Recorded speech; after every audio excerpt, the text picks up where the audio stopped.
نحمدہ ونصلی ونسلم علی رسولہ الکریم اما بعد فاعوذ باللہ من الشیطان الرجیم بسم اللہ الرحمن الرحیم قال النبی صلی اللہ تعالی علیہ وسلم انما الاعمال بالنیات صدق رسول اللہ صلی اللہ تعالی علیہ وسلم الصلاۃ والسلام علیک یا رسول اللہ الصلاۃ والسلام علیک یا حبیب اللہ الصلاۃ والسلام علیک یا نبی اللہ الصلاۃ والسلام علیک یا نور اللہ وعلی آلک واصحابک یا حبیب اللہ صلی اللہ تعالی علیہ وسلم۔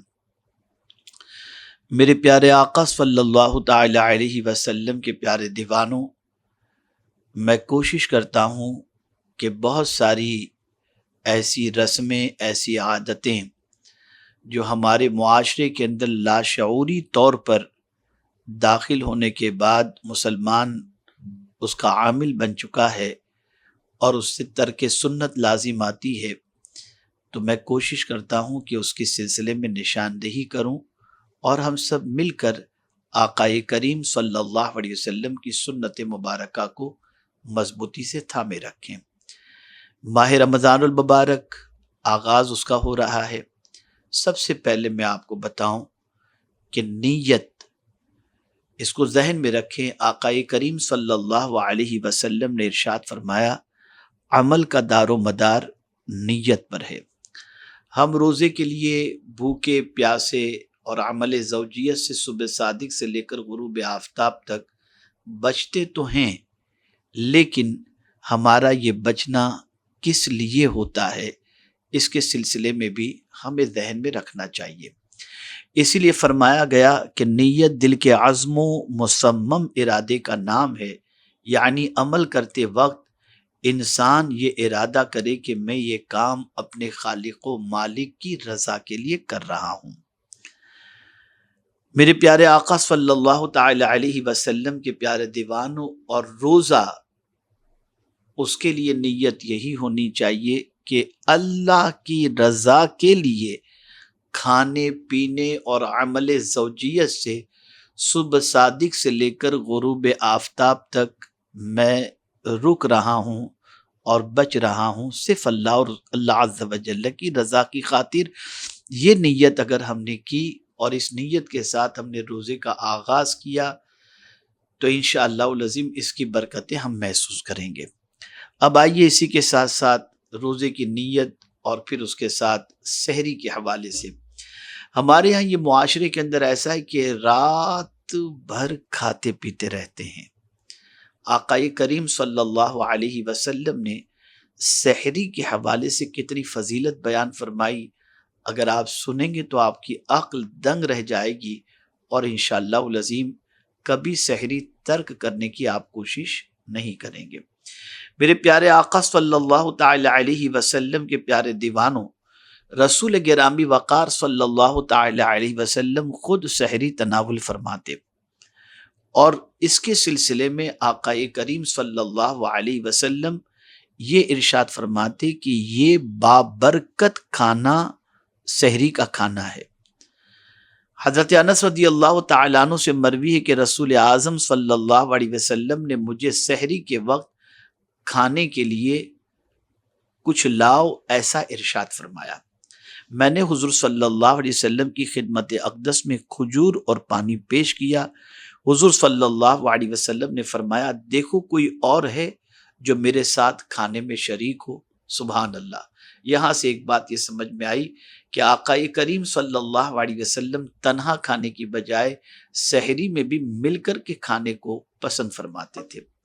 میرے پیارے آقا صلی اللہ تعالی علیہ وسلم کے پیارے دیوانوں، حضرت زید بن ثابت رضی اللہ تعالیٰ عنہ کو رسول اعظم صلی اللہ علیہ وسلم نے بلایا، تو حضرت زید بن ثابت رضی اللہ تعالیٰ عنہ نے عرض کیا، یا رسول اللہ صلی اللہ تعالی علیہ وسلم، میں نے 70 تناول کی ہیں، یعنی سرکار صلی اللہ علیہ وسلم نے ان کو سحری کے لیے بلایا تو انہوں نے عرض کیا کہ سرکار میں نے ستو تناول کیے ہیں اور روزے کی نیت کر چکا ہوں۔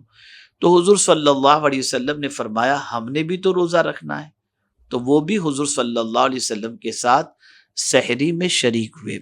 حضرت زید بن ثابت رضی اللہ تعالی عنہ ہی سے ہے کہ حضور صلی اللہ علیہ وسلم کے ساتھ ہم سحری کیا کرتے تھے۔ یہاں سے یہ بات سمجھ میں آئی کہ سحری مل جل کر کے کرنا آقا کریم صلی اللہ علیہ وسلم کی سنت مبارکہ ہے۔ ام المؤمنین حضرت سیدہ عائشہ صدیقہ رضی اللہ تعالی عنہ سے مروی ہے کہ جب سحری ہوتی تو رسول اعظم صلی اللہ علیہ وسلم مجھے فرمایا کرتے ہمارے لیے صبح کا بابرکت کھانا لاؤ۔ آپ دیکھیے آقا کریم صلی اللہ علیہ وسلم سحری کے کھانے کو بابرکت کھانا فرما رہے ہیں، سبحان اللہ۔ ایک صحابی سے مروی ہے کہ حضور صلی اللہ علیہ وسلم کی خدمت میں وہ سحری کے وقت گئے۔ جب حضور صلی اللہ علیہ وسلم کے حجرے میں داخل ہوئے تو حضور صلی اللہ علیہ وسلم سحری فرما رہے تھے۔ آقا کریم صلی اللہ علیہ وسلم نے فرمایا سحری سراپا بابرکت ہے، اللہ تعالیٰ نے خصوصاً یہ تمہیں عطا فرمائی ہے، اسے ترک نہ کیا کرو، سحری کو ترک نہ کیا کرو۔ حضور صلی اللہ علیہ وسلم کا یہ ارشاد گرامی ہے۔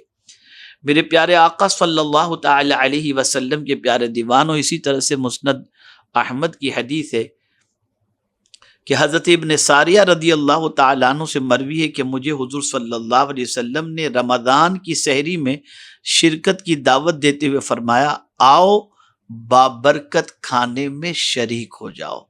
پھر وہی آقا کریم صلی اللہ علیہ وسلم کا ارشاد آپ نے سماعت فرمایا کہ سرکار صلی اللہ علیہ وسلم سحری کے کھانے کو بابرکت اور ساتھ میں کسی کو لے کر سحری تناول فرماتے۔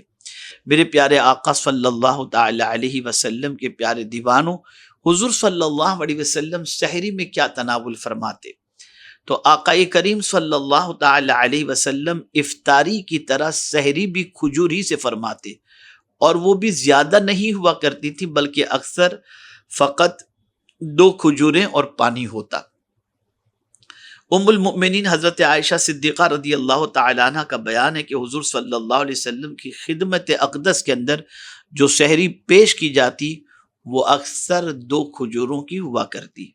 حضرت انس رضی اللہ تعالیٰ عنہ سے کہ مجھے حضور صلی اللہ علیہ وسلم نے فرمایا میں روزہ رکھنا چاہتا ہوں، سحری کا بندوبست کرو، تو میں نے کھجور اور ایک برتن میں پانی لا کر کے پیش کیا۔ میرے پیارے آقا صلی اللہ علیہ وسلم کے پیارے دیوانوں، اسی کے ساتھ ساتھ حضور صلی اللہ علیہ وسلم نے یہ بھی ارشاد فرمایا مومن کی بہترین سحری کھجور ہے۔ میرے پیارے آقا صلی اللہ علیہ وسلم کے پیارے دیوانوں، ایک اور مقام پر رسول اعظم صلی اللہ علیہ وسلم نے فرمایا بہترین سحری کھجور ہے۔ یہاں قطعی طور پر یہ نہ سمجھا جائے کہ صرف کھجور ہی سے سحری کرنا چاہیے۔ ہاں البتہ میں آپ کو ضرور یہ بتا دوں ہر جائز حلال چیز سے آپ سحری کر سکتے ہیں جس کے کھانے کے بعد آپ کے بدن کے اندر تقویت رہے اور آپ کو دن بھر کے لیے قوت فراہم ہو اور آپ کے لیے راحت کا سامان ہو۔ آپ کچھ بھی سحری میں کھا سکتے ہیں، لیکن کھجور بھی اگر حضور صلی اللہ علیہ وسلم کی سنت کے مطابق اگر 2 کھجور بھی لے لیں تو میرے آقا صلی اللہ علیہ وسلم کی سنت پر عمل ہوگا۔ میں نے یہ سحری کے حوالے سے آپ کی سماعتوں کے حوالے بات کرنے کا پلان کیوں بنایا، اس کی سب سے بڑی وجہ یہ ہے کہ بہت سارے لوگ رات کو 2 بجے تک کھاتے ہیں، پھر سو جاتے ہیں، اور پھر اس کے بعد اکثر کہتے ہوئے نظر آتے میرا تو بغیر سحری کا روزہ، اور اسے کمال سمجھتے ہیں۔ یہ کمال نہیں ہے۔ کمال یہ ہے کہ جس وقت حضور صلی اللہ علیہ وسلم نے کھانے کے حوالے سے اور سحری کے حوالے سے جب حضور صلی اللہ علیہ وسلم نے فرمایا تو اہتمام کریں، خاص طور پر سحری کا اہتمام کریں، تاکہ رسول اعظم صلی اللہ علیہ وسلم کی سنت پر عمل بھی ہو جائے، اور تاجدار کائنات صلی اللہ علیہ وسلم نے اسے بابرکت فرمایا تو اس کی برکتوں سے بھی آپ اور ہم سب مالا مال ہو سکیں۔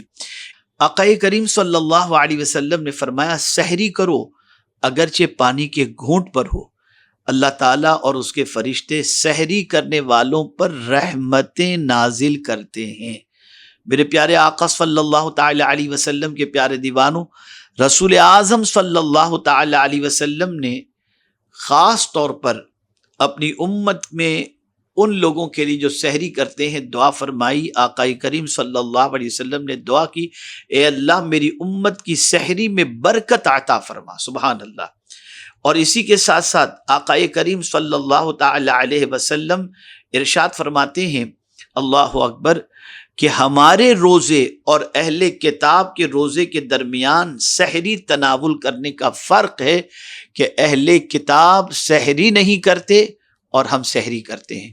سرکار صلی اللہ علیہ وسلم ہمیشہ یہی چاہتے کہ ہم کسی اور قوم کی مشابہت اختیار نہ کریں، تو اگر ہم سحری کریں گے تو اہل کتاب کی مشابہت نہیں ہوگی، بلکہ مصطفیٰ جان رحمت صلی اللہ علیہ وسلم کی سنت پر عمل ہوگا، اور رسول اعظم صلی اللہ تعالی علیہ وسلم اس سے راضی ہوں گے. اور اسی کے ساتھ ساتھ اگر یہ بات میں عرض کروں گا تو آپ کا ایمان تازہ ہو جائے گا. آقا کریم صلی اللہ تعالی علیہ وسلم سحری کرنے والوں کے لیے اپنی زبان مبارک سے یوں دعا کرتے، اے اللہ سحری کرنے والوں پر اپنی رحمتوں کو نازل فرما. سبحان اللہ، سبحان اللہ، سبحان اللہ. رسول اعظم صلی اللہ علیہ وسلم کی دعا اللہ بھلا کیسے رد فرمائے گا. اس لیے میری گزارش ہے سحری کو اپنی عادت بنائیں اور سحری کو مس نہ کریں. اسی کے ساتھ ساتھ میرے پیارے آقا صلی اللہ تعالی علیہ وسلم کے پیارے دیوانوں، کوشش کریں کہ رات کو تھوڑی دیر ضرور سو جائیں اور اس کے بعد سحری کے وقت بیدار ہوں، تہجد کی نماز ادا کریں. اس لیے کہ بغیر نیند کیے ہوئے آپ تہجد ادا نہیں کر سکیں گے. تو رات کو تھوڑی سی سونے کی عادت بھی رکھیں تاکہ تہجد کی نماز بھی آپ کی ہو جائے. اور اسی کے ساتھ ساتھ اللہ والوں کی عادت تھی کہ وہ سحری کے وقت اللہ سے مغفرت کی دعا کرتے. والمستغفرین بالاسحار، یہ قرآن مقدس میں ان کی خوبی بیان کی گئی ہے کہ سحر کے وقت وہ اللہ کی بارگاہ میں جو ہے وہ استغفار کرتے تھے. تو کوشش کریں جب سحری کے لیے بیدار ہوں تو نماز تہجد ادا کریں، اور پھر اس کے بعد جو ہے اللہ کی بارگاہ میں خوب مغفرت کی بھیک مانگیں، اور ساتھ ہی ساتھ سحری کی عادت ضرور رکھیں. اور رسول اعظم صلی اللہ علیہ وسلم کی سنت کے مطابق کم سے کم 2 کھجور ضرور دیگر کھانوں کے ساتھ ساتھ یا صرف کھجور کے ساتھ آپ سحری کر لیا کریں. اللہ مجھے آپ کو سب کو آقا کریم رؤوف الرحیم علیہ التحیۃ والتسلیم کی سنت پر عمل کرنے کی توفیق نصیب فرمائے. آقا کریم صلی اللہ علیہ وسلم نے ارشاد فرمایا، ایسے زمانے میں جب میری سنت مردہ ہوتی ہو اور اگر کوئی اسے زندہ کرے تو اسے اللہ عز و جل 100 شہیدوں کا ثواب عطا فرماتا ہے. اگر ہم نے یہ سنت زندہ کی اور اس سنت کے عامل بنے تو رب قدیر جل جلالہ ہمیں 100 شہیدوں کا ثواب ضرور عطا فرمائے گا. ائمہ مساجد سے اور ٹرسٹیان مساجد سے میری گزارش ہے کہ رسول اعظم صلی اللہ تعالی علیہ وسلم سحری اور نماز کے درمیان کے وقفے کے حوالے سے جو سرکار صلی اللہ علیہ وسلم سے متعلق پوچھا گیا کہ فجر کی نماز اور سحری کے درمیان سرکار صلی اللہ علیہ وسلم کتنا وقفہ رکھتے تھے، تو 50 آیتوں کا ذکر احادیث میں ملتا ہے کہ اتنا وقت سحری کے بعد رہتا کہ 50 آیتوں کی تلاوت کی جاتی. تو گزارش ہے فجر کی نماز کا وقت، جماعت کا وقت تھوڑا سا عام دنوں کے مقابلے میں جلدی رکھ دیا کریں تاکہ سحری کے بعد آدمی فوراً فجر کی نماز جماعت سے پڑھ سکے اور جو ہے اس کی جماعت بھی مس نہ ہو اور جماعت کے ثواب سے مالا مال ہو سکے. باقی جس طریقے سے آپ کو نماز کے سلسلے میں آپ کے علاقے کے اعتبار سے سہولت سمجھ میں آئے آپ اس کے اعتبار سے کریں. میں نے اپنا مشورہ آپ کی سماعتوں کے حوالے کیا. ویسے بھی الحمدللہ ماہ رمضان المبارک میں عمومی طور پر مسجد میں فجر کی نماز جب فجر کی جماعت جلدی ہی ہوتی ہے، پھر بھی احتیاطاً میں یہ بات آپ کی سماعتوں کے حوالے کر رہا ہوں. دعا کریں اللہ تعالیٰ مجھے آپ کو سب کو عمل کی توفیق نصیب فرمائے. بس پھر اس کلپ کو ختم کرتے ہوئے آپ سے عرض کروں گا، جس طرح سے افطار کھجور کے ساتھ کرنا سنت ہے، سحری بھی کھجور کے ساتھ کرنا آقا کریم رؤوف الرحیم علیہ التحیۃ والتسلیم کی سنت مبارکہ ہے. اللہ مجھے آپ کو سب کو توفیق عطا فرمائے اور ماہ رمضان المبارک سلامتی کے ساتھ ہمیں گزارنے کی توفیق نصیب فرمائے. السلام علیکم ورحمۃ اللہ تعالی وبرکاتہ.